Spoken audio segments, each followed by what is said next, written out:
Welcome back to Beyond the Sessions. This is our eighth episode, first of 2025.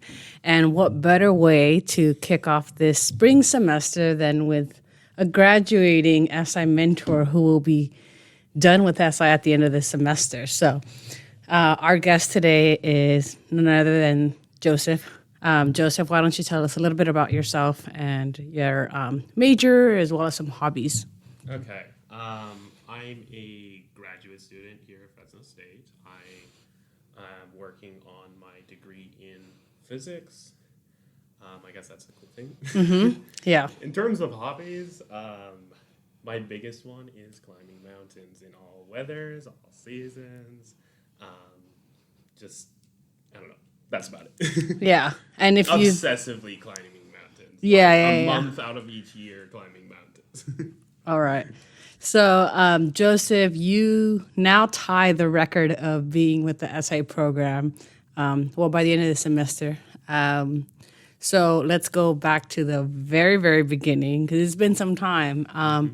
What brought you to the SI program in the first place? I'm actually going to have to give that credit to my sister, Hannah. Okay. Because what I remember, or how I first knew of SI, was I was a freshman. My brother was a freshman. I was carpooling with him and my sister. We were taking classes at the time. And our schedule worked where we were all done by 2. Except she had to go to SI sessions in the afternoon, and it would make us wait 2 hours. And so that's how I heard about it. Shout out A to lot. Hannah. And so that's kind of how I knew about it. And then there was this point where I was taking Physics 4A in my first semester. We didn't have an SI leader. And I was putting together these little study sessions. And I was like, you know what? It'd be great to do this more. And so I talked to my faculty. Okay. And he was like, yeah, I should go for it. And I think I was literally like over Thanksgiving break. I was like outside in the mud. It was very muddy that break. I was like, I'm very nervous about this, but let's go for it. Yeah. And I applied, and that's about it. Yeah. You and your brother applied as well. Well, actually, I don't think he did. Oh, he did it? Wait, what do you mean? He just got an email one day that said, you're invited to an interview. Oh, he was a faculty recommendation then. Yeah, I was like, what it do you was mean? after the semester started, too. So Yeah. I started earlier. I went through beginning of semester training. He didn't. Yeah, I do remember Jack being a late hire as well. So the Learning Center, we know a lot of Joseph's family. So obviously Joseph has been with SI. Jack was an SI leader. Hannah was a tutor within the Learning Center. And then we had Oliver as an SI leader as well. So that's already 4 individuals within the Learning Center. I'm hoping for 5 Yeah. in the next couple of years. Yeah. Joseph does all the recruiting for me. I don't have to go and search for SI leaders. But okay, so I know we've often referenced your first experience coming into SI. Wasn't necessarily the easiest, I guess you could say, transition into the role for you. So can you tell us a little bit more about your experience, kind of once you became an SI leader? Well, as I imagine people know me now, I like to talk a lot, like a lot, and I definitely wasn't like that in my first semester. I was much quieter. I was much shyer. I had to get to know someone a bit to start really just talking. And so I go into those first sessions like, what did I get myself into? Yeah. What is this? Yeah. And so I can still remember that elevator speech, by the way, when I'm talking and then suddenly I notice there's 90 people looking at me. That was Yeah. so. And then it was like this aspect of like, well, you have to project, you have to make a good impression for your students to get people. And I kind of just embraced that. Like, okay, let's go dive into this. And honestly, it probably took like 2-3 weeks to start really picking up on that. It was awesome. In terms of like SI model, we called it Core 4 back Yeah, then. we That's did. How old I am. We still had redirecting and wait time together. So it was Core 4. But it was like this whole aspect of I kind of came in being like, oh, I'm going to show people how to do physics problems. And the SI wasn't quite that. And it took a couple weeks for me to get the hang of, well, why are we doing that? Why is that useful? And honestly, over time, it was like, well, this really makes a difference. This is what the purpose of this is. And I don't know, just once again, kind of embracing this is what it is and let's go do it. And things got great very, very fast. Yeah. So great that you jumped onto online SI cohort. Yes. And that was prior to COVID happening as Summer well. of 2019. Yeah. So, you it was an adjustment, as it is for a lot of folks, because, I think we typically see a lot of new leaders kind of fall into not, like they want to step in and help explain, and learning to be more of a facilitator of like student-to-student interaction. So online SI was a whole nother beast within itself, which, I'd say that, of course, there's a learning curve with that as well, but you got to a point where you were, helping us lead those trainings and really became a go-to person for that as well. Right. Go ahead. I remember the day that I got the email. It was like, oh, we want you to do online SI. And I was like, oh, great. Like, Yeah. it's not going to work. Yeah. And then I was like, well, I guess I'm not going to avoid something like this. Yeah. And, well, considering the next year was 2020, that became very, very useful experience very quickly. So. Yeah, it definitely did. And you're still featured in one of our videos. We got an award for outstanding innovation when it came to online SI. And you had, I can quote your lock. You have a lock, you can take another problem. And I'm just like, yep, that's Joseph. So what is it that you love most? I know just prior to this, we were talking that you've been here so long, it's kind of hard to recall a lot of your experience or your own activities as an SI leader. But, what if you can talk a little bit about your transition to the mentor role, which initially I didn't think you were going to take because you really do love physics. Right. It was, I guess, I still kind of miss doing sessions on physics. Yeah. I teach a bit now, so that makes up for it. Yeah. But that first time, it was like one new area of it, to get experience. I always kind of go with don't pass things up because you're comfortable in the spot you are. Yeah. I feel like I should remind myself of that a few more times sometimes, but in general, I try to go by that. And I feel like the end of the semester, my last semester as an SI leader, and right before I became a mentor, I was like, this is going to be great.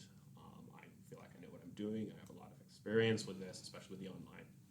Yeah. And then that semester started, and I was like, it was like, there's so much to this. I feel like I used to describe being an SI mentor as it felt like you're walking around in the forest in the dark. Took a couple of semesters for that to wear off. Yeah. I feel like I know what I'm doing now, but we'll see. And you were working with a team that was constantly changing too. Yes. I didn't do I think I've been the one consistent person on the SI mentor team for, what is it now, 4 years? Yeah. I think, Maybe with even this. a little more. I think this one actually will be 4.5 at the end of this one. Okay. And over the course of that, I think I haven't done the count recently, but I'm pretty sure it's close to, or maybe even above, 30 different SI mentors now. Wow. So. Yeah. Going pretty far back. I think my first semester as a mentor was Stephanie's last. Overlap for one semester. Yeah. What is it that you enjoy most about your position? I like to talk. And it gives me a lot of opportunities to talk to people. Okay. About, what is it? You got to talk about sessions. You got to talk about, there's the mentoring aspect, the watching people grow. Yeah. And then also all the fun conversations that I get with, every SI leader. Yeah. I try to make a point of talking to every SI leader at least once, and usually it's probably a bit more than once. I try to make a point of that almost every semester because it's just, we have an amazing team, and I like to get to know everyone. Yeah. Yeah. And I think you, more than some other folks, will go out of your way to do that. So I think that definitely has made you very recognizable within not just SI, but the Learning Center. So Joseph, can you talk about, your maybe skills that you felt you've strengthened or gained as, from SI leader to mentor, that maybe, you really can attest that, being an SI really helped me in these areas? Well, I've already highlighted one, which was just being able to project, like have an audience and work with that. Yeah. I'm so comfortable right Yeah. now. I was literally like teaching a lab the other day. I have like 25 students, and I'm straight up just making puns Yeah. to my students. And you have a lot of upcoming talks as well. Right. So I just love being in front of an audience. It's very fun to do. Other ones, a lot to do with is like adapting. As an SI leader, you adapt in your sessions probably every couple of minutes. Something happens. Mentor is about the same kind of thing. You don't always know what the issues are going to be ahead of time. So you kind of just got to see what's going on in the moment, respond to it, adapt to it. If the action doesn't solve the issue, then you just try something else. That's one of my favorite bits of advice to do is just go with flow a bit. Gotcha. Yeah. So a little bit away from SI. So, let's go back to your physics major. So you'll be finishing up your master's in physics at the end of this semester. You are currently working on your thesis. Can you tell us a little bit more about that? About my thesis? Yeah, but like keep it to a minimum. Yeah.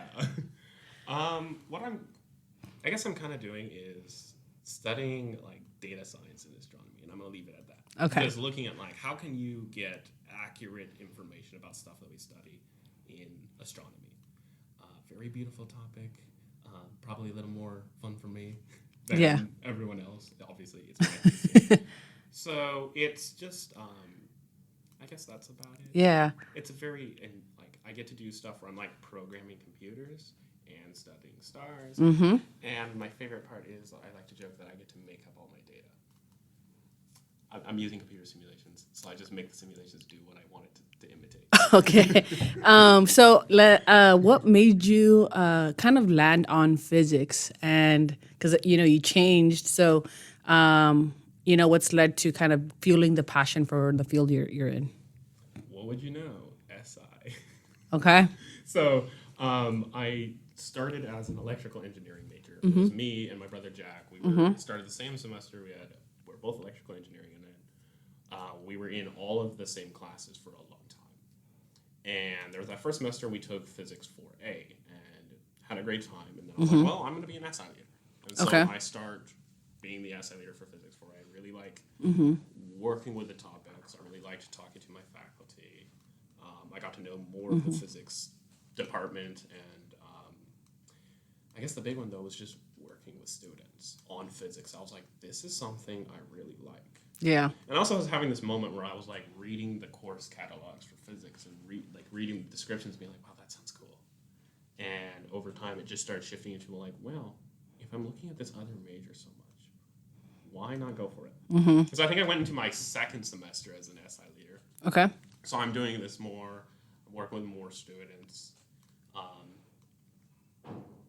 And it kind of just started shifting onto that. Well, I don't know if I want to build water treatment plants for the rest of my life. I like working with students, and I like this topic. So I was like, I can get the major in it.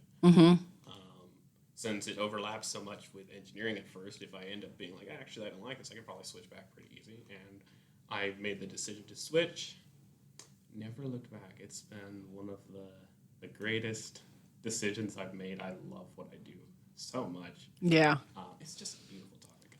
I should probably stop talking about it, or we'll be out of time. Yeah. Well, we know you love physics. I know the physics department knows you love physics, and you're also with the physics outreach, and that's also helped us recruiting and SI leaders as well, because you're heavily promoting that within a department that's already a smaller department as well. So, what's the plan after graduation? What are you working towards? Well, I'm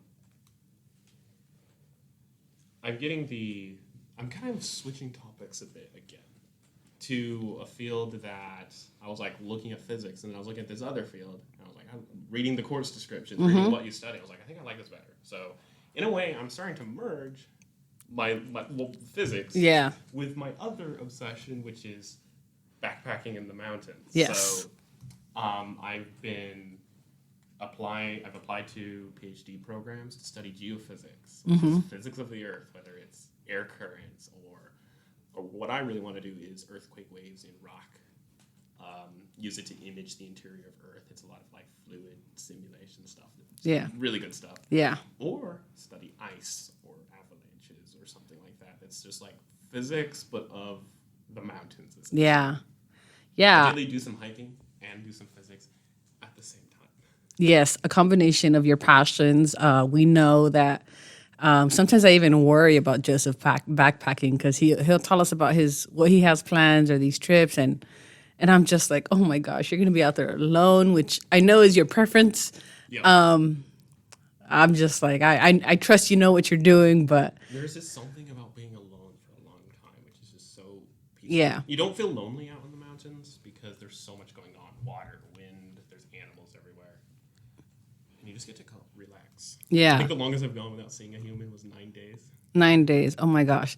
And then, there's been times where, like, I know you're talking about like getting caught in, maybe not some ideal situation. So maybe why don't you share with us one of your kind of like wildest stories of like your backpacking trips? Okay, my wildest story.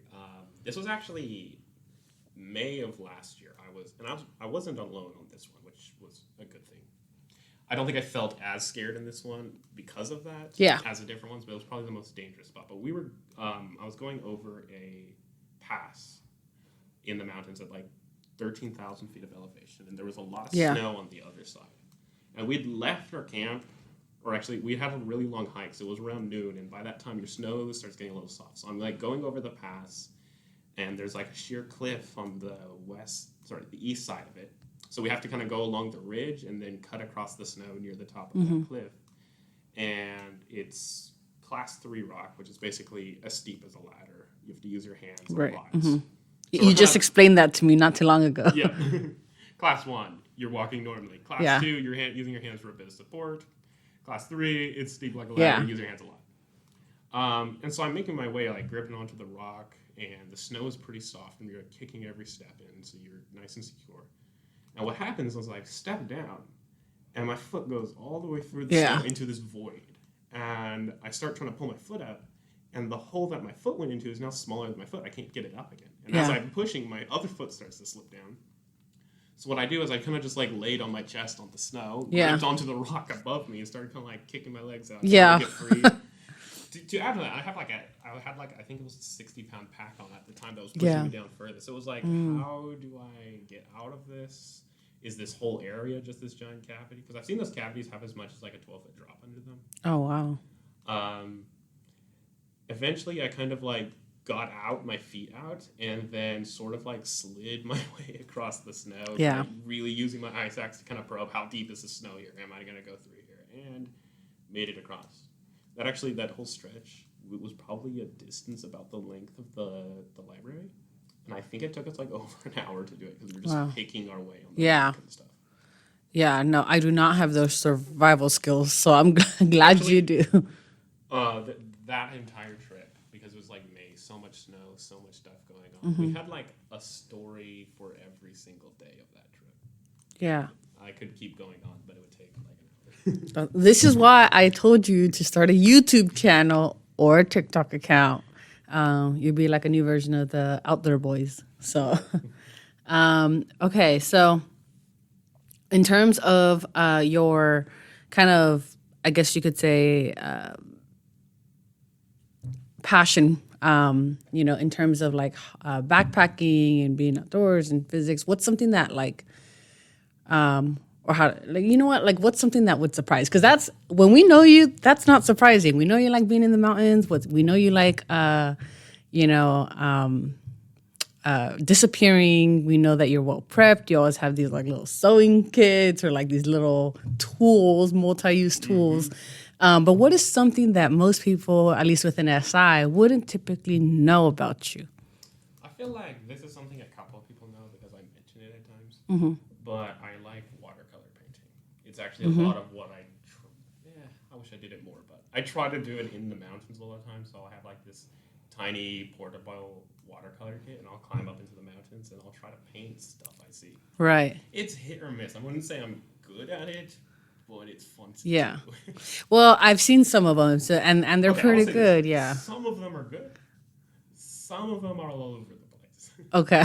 I want to take some time and like learn some actual skills because I just go out there and I'm like, yeah, let's go for this. Yeah, no, but like one too, like you also get really good photos of like where you're at, right before I hit record, you're showing me also photos of like, views that you get to see as well. Cause you kind of live out, I have like 5,000 photos of the mountains. Yeah. Yeah, no. And that's literally like your handle too. It's like mountains and Mountains and marmots. yes. So okay. Yeah, watercolor painting. So if you need some help or some skills or you're trying to learn on that, see Joseph. You guys can practice together.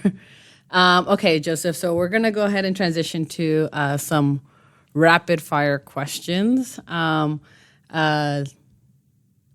I'm just curious how these would go because I know, that your experiences. Actually, before I get to this, I want to also talk a little bit more of your experience too, just coming to Fresno State. So I kind of got ahead of myself there, but so you were homeschooled and then came to Fresno State. Yeah. So what was that transition like for you? It was actually really smooth. Okay. I think my high school was pretty rigorous, and a lot of it involved you have to be self-managed, self-planned, organized. I go to college, same thing. In fact, I sometimes felt like I had a little better preparation because of like how organized I had to be before that. Okay. And then I'll also say it was kind of nice when I switched back to online, like back in 2020, because it was like, well, things aren't so different now anymore. Oh, gotcha. Yeah. Still not the same. My favorite part is whenever we'll start talking about like experiences in our, I guess, the typical education system, right? And then you have the little puns that you throw in there and you're just like, yeah, like in my school. And we're, for us, we're like, oh, of course, yeah, like Joseph's experiences are unique as well. Like, so my best one I always like to do is I was talking to like people that knew in high school. I was like, well, I'm still in contact with Everybody. I knew in high school because it's my brother. yeah, I would hope so that you keep in touch with your family. Big supporters of you guys. I know, that we obviously a lot of you guys have come through the Learning Center. We see the support on Instagram from Joseph's grandma as well. So shout out to the White family. But yeah, no, it's I think that's also where like, you definitely going out of your way, very social, very easy to collaborate with. At this point too, you've become, I'm like, I need to brainstorm with someone. I'm like, Joseph, you got some time? And our conversations always go on forever. It's going to be really sad to get to the end of the semester. It's going to be sad, but also there's a bit of, it's about time. Yeah. I know things aren't forever, but Right. I think it just speaks to really just your contributions. You go from being an individual on this team, and our leaders do so much. So there's not necessarily, like everyone's really doing their part here. But you've become such a contributor to what we do when it comes to planning training, leading training. You're very much analytical about what we do, and I Also got the experience too, because I think I've been to 30 monthly trainings now. Yeah. When you quantify it, it's pretty crazy to think about. But okay, now we can transition to our rapid fire questions. Okay. So, what is your favorite thing to eat in Fresno? Don't know Fresno too well, but Okay. the one I always go to right before I leave for a backpacking trip is the Santa Barbara Char at the Habit, and not the Habit on campus. Not the Habit. Okay, got it. Favorite season of the year? Okay. If I'm down in Fresno, it's gonna have to be spring. Okay. If I'm in the mountains, it's probably gonna have to be winter. Okay. It's so beautiful. Okay. It's really cold, but really beautiful. Favorite or dream vacation destination? What would you know? The mountains. Any particular area? Okay, I'm putting together a project Okay. which is essentially to hike from the southern end of the Sierra Nevada to Tuolumne Meadows in Yosemite. It would take about 40 days, and it's basically a beautiful, mostly cross-country one, so that's kind of, I guess, my dream vacation, because I've been it's going to take a lot of work to get put together. 40 days? Yeah. 30 to 40 days is my estimate because I'm going to try to stay off trail. And so you often will go like 2-3 miles a day for some of those. And I think it's like 200 to 300 miles. Wow. Yeah. And this is why I worry. Because you don't have service over there, Joseph. I do have a satellite device that I can use to communicate if it's not cloudy. Yeah. Yeah. No. If you could have one superpower, what would it be? Infinite stamina. Like, you don't get tired. For these backpacking trips? Yeah. No, I figured. Okay, what is your spirit animal? A marmot. It's my favorite animal. They are also the animals I'm most afraid of in the mountains because they love to eat gear. I've had them eat my shoes. I had a hat I used to wear all the time. They ate the entire thing. I remember that. Yeah, it's gone. But they're also my favorite animals. And I do have a theory, and I like to joke. It's a parody of this like theory in physics that there's only one electron. Okay. I think there's only one marmot, and it just follows me everywhere I go. He's trying to backpack with you, Joseph. That's like in the movies they have the little sidekicks. I'm thinking about acknowledging it in my thesis. In the acknowledgement sections, will be like, shout out to the marmot who ate my hat. Yeah, you should. Do you have a favorite artist? Okay, it depends on the mood, but yes. Okay, who is it? I guess my classic one that I've listened to most would be Howard Shore for the Lord of the Rings soundtrack. Okay. Kind of a generic answer, but wow, it's good. Yeah, no, we know you know Lord of the Rings. We know you know Star Wars. At this point, and I was gonna ask Starbucks or Dutch Bros order, but I know that's not Neither. neither. Joseph will have his cup of coffee from the physics department. Yeah. Okay. Well, thank you so much for joining us on the podcast, Joseph. I know that even when we first started the original podcast, you were a loyal listener. So I was. And then people wanted a Joseph and Jack episode. It never happened. Yeah, COVID happened and then Jack left. But yeah, I mean, people wanted the Joseph episode. So I am here. Ask and you shall receive. Joseph, thanks for your time, though.